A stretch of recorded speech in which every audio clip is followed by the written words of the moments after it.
Welcome to part one of the 5-part series in which the GP14 Class Association had their cruise week for 2022 in the Norfolk Broads.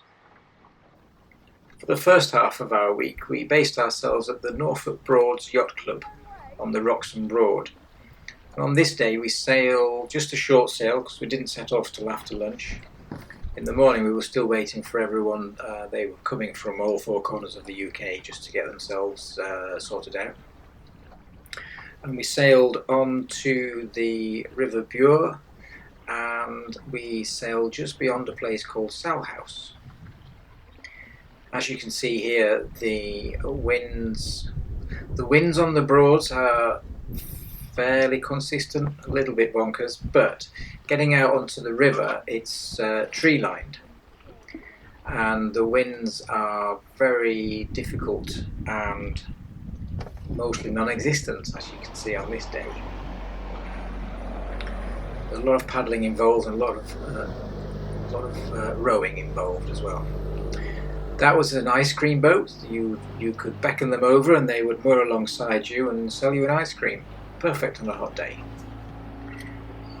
There's an example of alternative propulsion for the GP14. I removed the transom horse to allow space for a rowlock on the back to allow me to scull in confined spaces with one of my oars.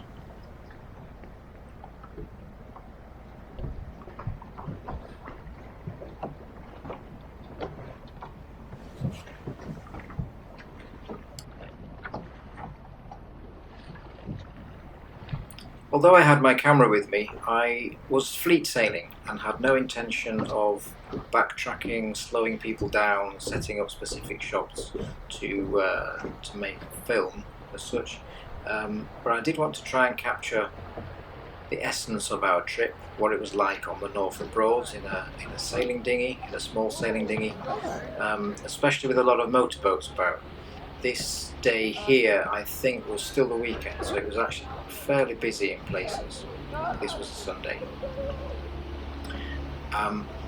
So as you can see, we were lucky with the weather, and the winds were forecast force 3 all week, which we didn't really feel on the river because of the high tree lines. We only really felt that on the open Broads, where we did have some good sailing, which you will see later on in one of the other videos from this week.